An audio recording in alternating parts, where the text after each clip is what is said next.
You can sit a little closer, Coach. Perfect. All right, we've got Coach Mack with us now. We'll start with his opening statement and then go to our radio crew.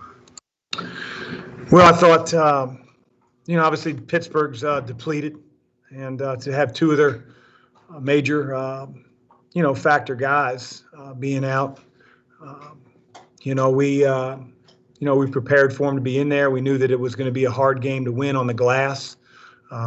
Sure, a big blow for Coach Capel and his team, but I thought they fought throughout the game. And the biggest undoing that we had, just our turnovers. And by and large, we've been a pretty decent team. I thought Dave and Sam in particular were guys that, got to do a better job of taking care of the ball. As they become sophomores now, we got to expect a little bit more of their sureness with the ball. But, anytime you can win on the road in front of 0 people, you got to feel good about it.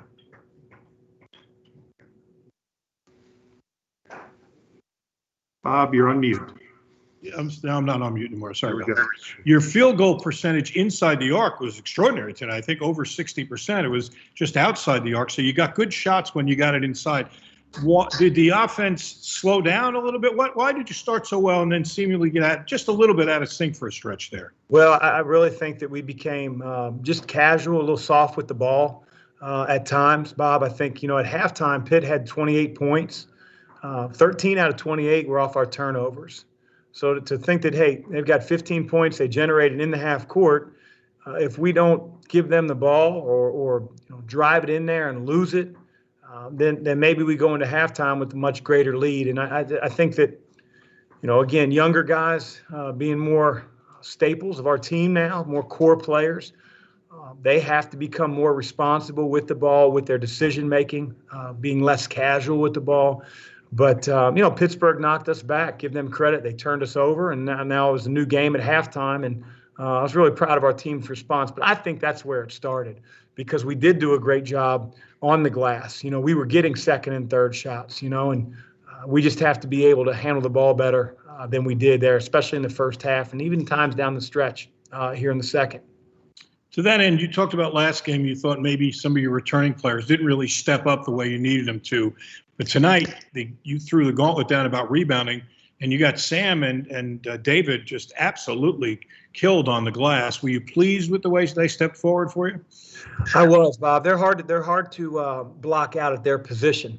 David, not too many two guards in the country are going to rebound, with the ability that he has. He's got long arms. He's got great timing. He's strong. He certainly gets up off the floor. And, we train him to go both offensively and defensively to the glass. And, Sam, I thought, really played with a really good nose for the ball. And we needed that. I think coming into the game, the mindset was we got to keep guys like Tony and Champagne off the glass. And certainly, they've got younger guys now when those two go out. But nevertheless, we did the job on the glass. Did Carlik get tired? Were you having to manage his minutes a little bit? He did. He got very winded. And, he didn't practice for, 9-10 days. 10 days he wasn't at practice. And then we have a return to play where even on day 11, Bob, he's not necessarily, or I should say day 8, he's not necessarily, allowed to practice for 2 hours. He's on a bike for 20 minutes. He's on a stair climber. So, he's a gutsy player. He wanted to play, but we had to make sure that, if it was a very tight game down the stretch, his tongue wasn't on the floor, turning the ball over and not being able to defend because of his fatigue. When the game was still in doubt, till late in the game, it was still in doubt. You guys broke it open a little bit late. What did you talk about with them, and who did you like, and what did you like about stepping up to kind of put this thing away comfortably down the stretch? Well, I thought a lot of our guys stepped up in different ways. I thought JJ, who didn't play particularly well in the first half, played a lot better in the second half. Part of our talk in the huddle was they were going to try to bully him, with Hughley. He's a big kid as a freshman. And for the most part, JJ did a pretty decent job, fouled him once or twice. That's a big ask, as you know, when he's at the 5. Thought Dre made a big-time post-up move, in the second half. We got Dave going downhill a couple times, made some big shots. Sam hit a 3 in front of our bench. So I just thought, plays were being made by a lot of different guys down the stretch. That's good to see. That's a sign of a good team. And, we've got a long way to go. Way too many turnovers at 17. We're not going to beat really good teams doing that. So we got to be better the next time out. All right, one quick last question. Obviously, the game coming up now, people kind of pay attention to that one. So do you feel good about where your team is going into that one? I think every time you go to practice, you feel, like you got to improve. And so while I'm happy we won, there are several takeaways that we have from this game that we have to continue to improve. You obviously worry about your team's psyche, coming out of Wisconsin. And so to be able to go back-to-back games on the road and come up with a victory here in the second one after getting drubbed, I think says a lot about our players, says a lot about their character, their wanting to win.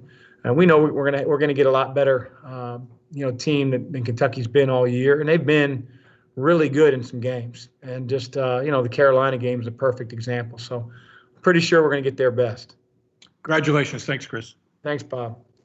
We'll go to media questions now. First from Kent.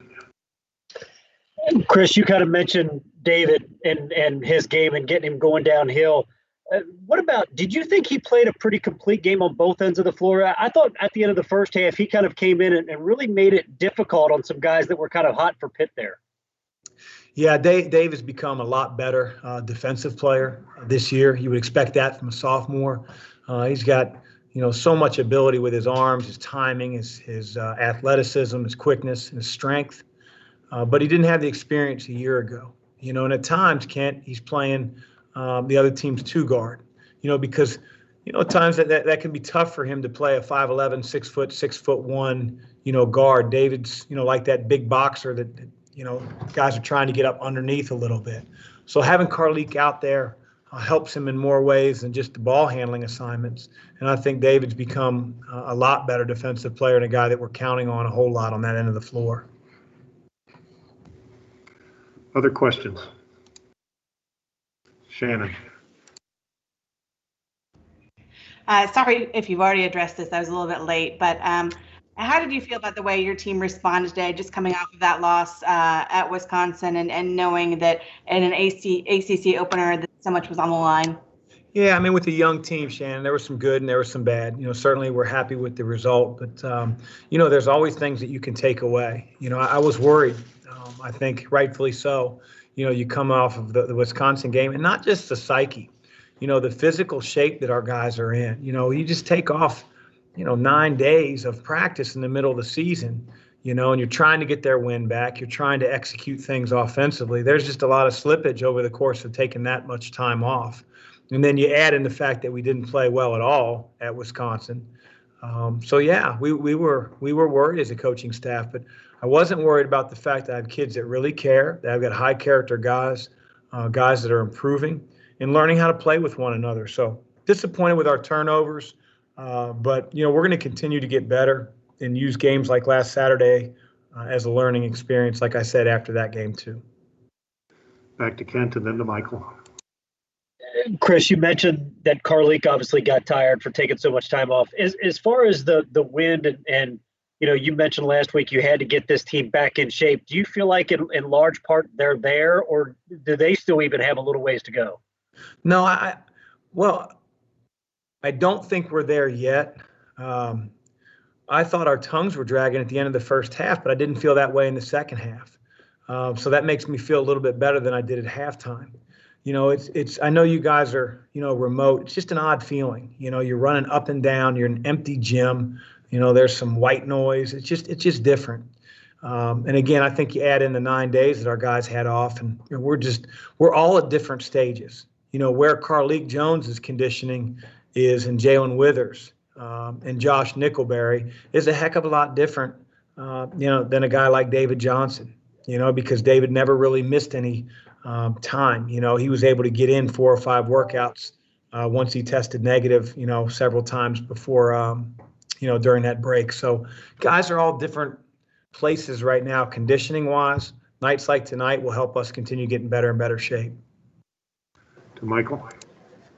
Coach, you mentioned Josh Nickleberry. How great was it to have another body to come off the bench? And how'd you think, obviously he's going to be rusty, but how'd you think his first night out was? Yeah, Josh is tale of two halves. You know, it was great to see that shot go in for him in the first half. He lost an assignment, back-to-back possessions. They picked on him a little bit.